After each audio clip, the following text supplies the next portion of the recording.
This is a story from when I was about 10 years old, and a recent experience has moved me to share it.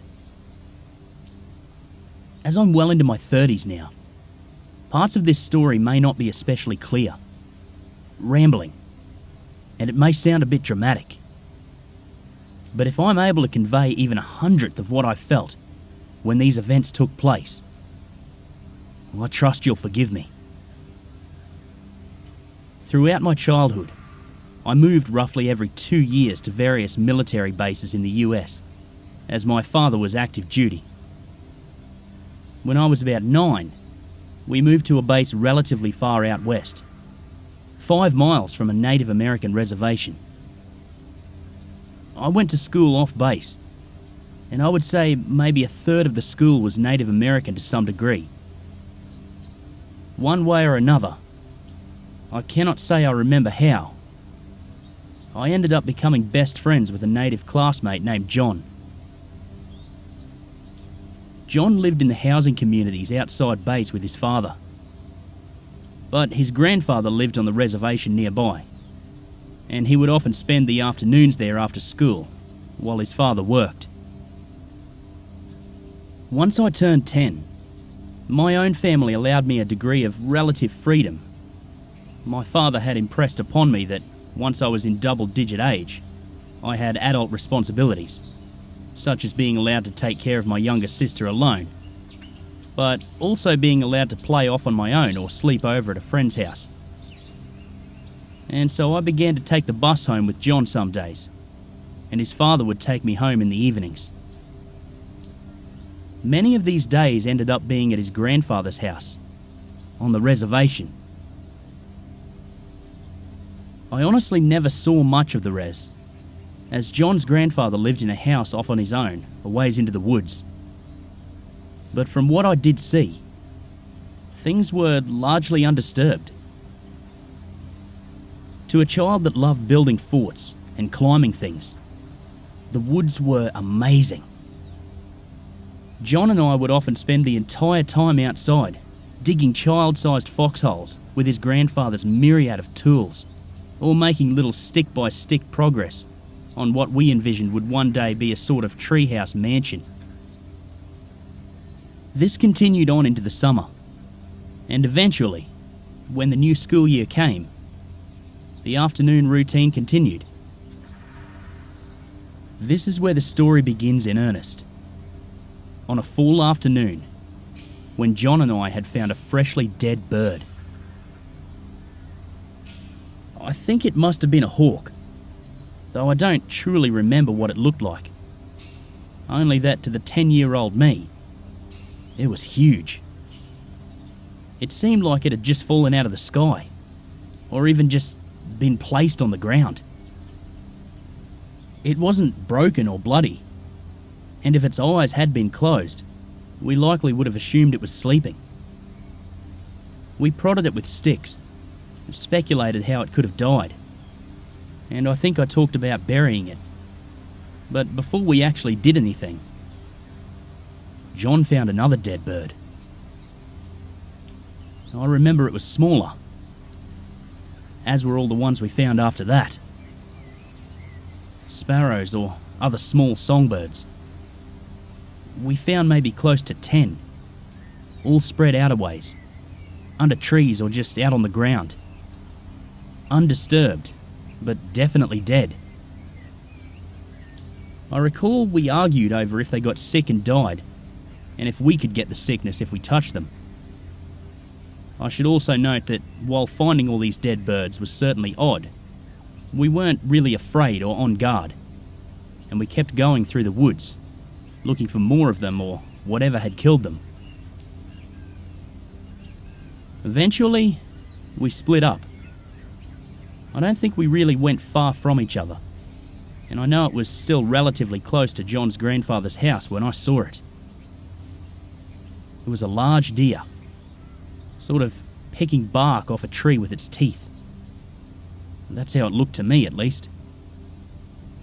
This bit is pretty hard to describe. I saw a deer. I saw it picking the bark off the tree with its teeth, bit by bit. But I knew it was not a deer. I cannot say how, but I simply knew it wasn't. It was something else. But understand that when I say this, it wasn't something dressed as a deer, or some animal that looked like a deer from an angle or in bad light. I was seeing something picking the bark off a tree, and my mind put the image of a deer there, instead of whatever it actually was. That is the best way I can describe it. I stood there confused, watching it, staring at it, as if trying to bring it into focus. I would turn my head and look at it again, and it was like a magic pop-out picture or optical illusion. I couldn't stop seeing it. I think maybe this went on for a minute or two, and I just tried looking at it without blinking. I know it stopped picking at the bark, and I got the impression it was moving. But the deer stayed still, and for a very brief moment, I didn't see the deer as clearly. I suppose the best way I could describe it would be like seeing a show or film, and one frame or image out of 50 was completely different. I still didn't clearly know what it was, but some deep part of my being, some locked up primordial part of my brain, screamed that I should not have seen it. My blood had gone completely cold. I was suddenly extremely scared, without knowing why. It was like some ingrained fear, like that of spiders or heights, but dialed to 11. I knew whatever it was bigger than a deer, and it had indeed been moving. I just turned and ran. To this day, I doubt I've ever run as fast as I did then. I flew through the woods, not thinking about John, going straight back to the house as fast as I could. John had seen me, or maybe he'd been going back to the house by chance. But I rushed into the house, wild-eyed, panting and tracking in mud. He came in right after me, asking me if I was okay. I remember not saying anything, not knowing what to say. And John's grandfather either heard us or sensed that something was amiss. He came in and paused when he saw me. He asked me the same question, if I was okay. And this time, I shook my head no. He asked me what happened, and I told him I'd seen a deer. Even as I said it, it felt like a stupid thing to say, but I didn't honestly know where to begin. I felt tears welling up in my eyes, from fear and embarrassment, and John's grandfather knelt down and asked me if I was sure it was a deer. I don't know why he asked me that, but I violently shook my head no, tears still in my eyes. His grandfather didn't ask me anything else. He simply told us to stay inside. From that point onwards, it's a bit of a blur for a while. I know we went into the basement of the small house where the TV was, and John had looked worried, and I was thankful he hadn't laughed or made fun of me for being scared of a deer. I knew it wasn't something he would do, but I was still grateful to have him as a friend during that moment. He asked me if the deer had attacked me or something, and through our short back and forth, I came to understand that deer weren't actually common where we were. I'd often seen them at other places I'd lived, and while John certainly knew what a deer was and what it looked like, he'd never seen one on the reservation or around his home. I remember his grandfather bringing in wind chimes and his small potted plants from outside, as that had struck me as odd. But nothing else really happened. Eventually, John's father came to get us, and I remember his grandfather telling him we all had to stay the night, and they talked at length in some other language, which I presume may have been some Native American language, but it was nothing I recognised or remembered, being 10 at the time. I remember John's father agreeing that we should spend the night quite easily, and how we were going to wait and call my parents after dinner. This was before cell phones. I was actually quite excited for a sleepover, until at some point John mentioned to his grandfather all the dead birds we'd found earlier. He simply nodded and said something to John's father, who began to actually look worried. It was at this point I began to grow worried too. Up until that point, I hadn't thought of the deer and the birds as connected. My mind simply hadn't put them together. But when it then dawned on me that the deer thing had killed the birds, I started to feel the same fear from when I'd seen it. I didn't think it had chased after me, but John's father was worried, and the sleepover was likely tied to it too. I wondered if it was dangerous for us to go outside. John's father had gotten here fine, and it was still pretty light outside for dusk. I think I'd gone to the window to look outside, to see John's father's car. And then, I'm not really sure. Whatever I did, when and how I left the house, was gone from my memory. I was simply outside. I was sure I had walked there on my own. I hadn't felt a strong desire to go. I wasn't looking for anything or lured there. I simply went outside.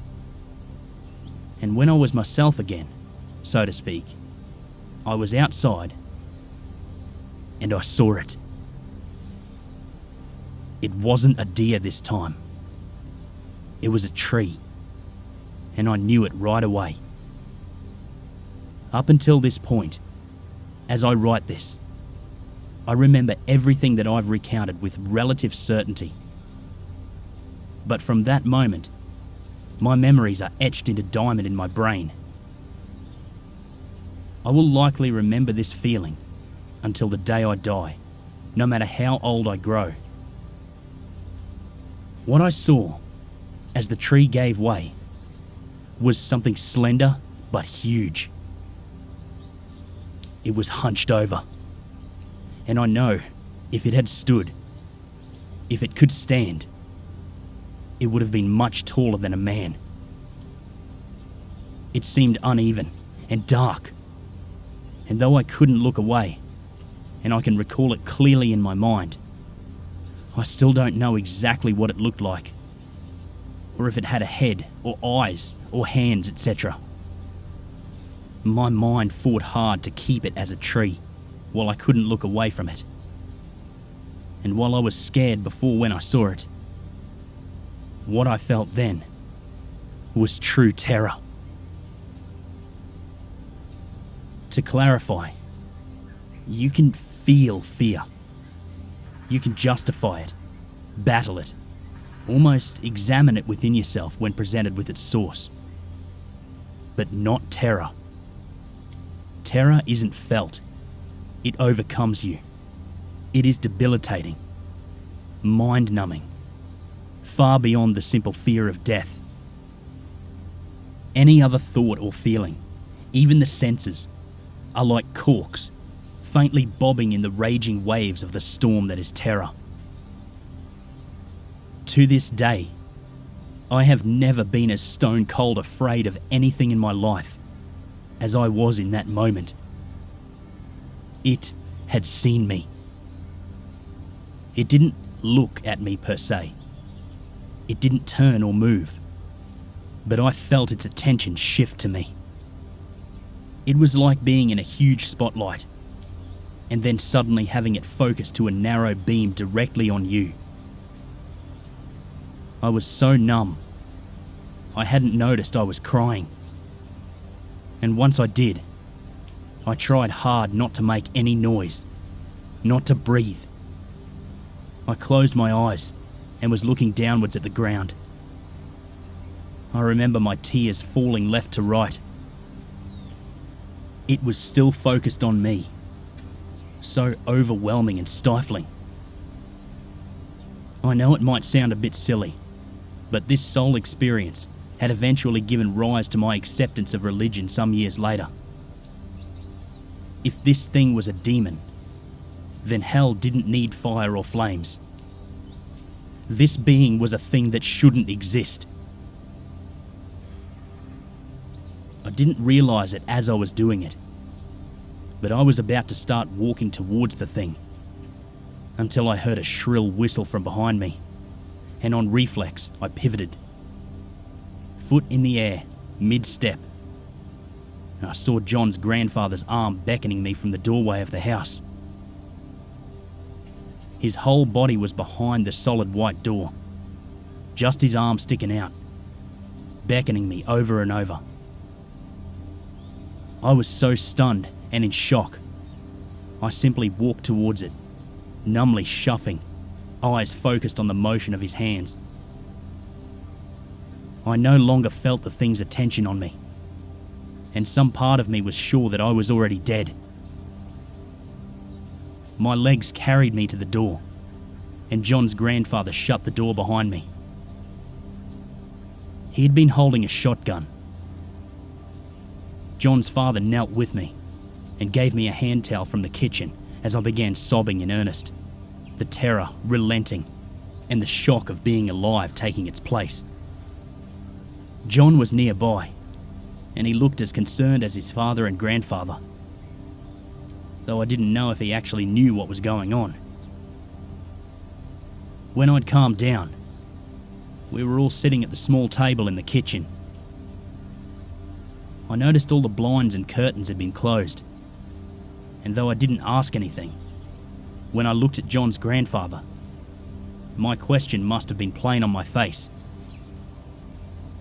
He glanced at the shaded window, then turned to me and simply said, "Stick Man," and raised his arms and growled to imitate a monster.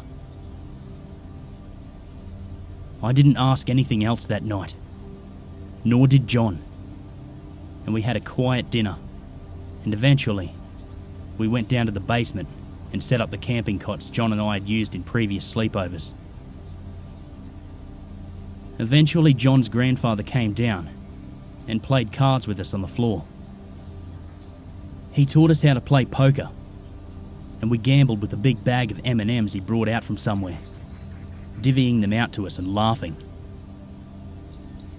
At some point, he produced a huge 10-gallon cowboy hat and played the role of the spirited poker deal, helping us win by asking, "Are you sure?" and keeping the M&Ms flowing.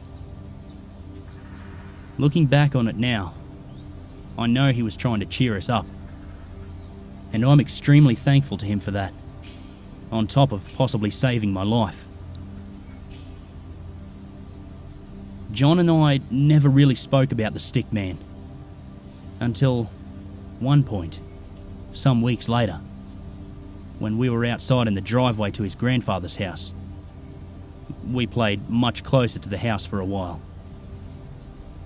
I'd gone quiet as I stared at the spot where I'd been frozen in terror, where I had turned around, and John asked me a question. "Why do you think it let you go?" he said. The question struck me. Until then, I hadn't been sure John was even aware of the Stick Man. But I answered him honestly. I don't think it meant to, which was true. I didn't think it was actually trying to kill me. Trying wouldn't have factored in. I simply would have died. I don't know how I knew, but I was certain. If it had wanted me dead, I would have been ended. Such is my encounter with the Stick Man, or whatever its other names may be. I'm glad to have been able to write it down, and I hope that this will serve as a well-warning to my fellow outdoorsmen. Despite my best efforts, I do not think written word will ever do the feelings I went through justice. And lastly, partly for my own sake, if you do see something strange, or something not quite what it should be when you're out in the wilderness, please get away. Leave immediately. Please don't let your final thoughts be spent realizing that I was telling the truth.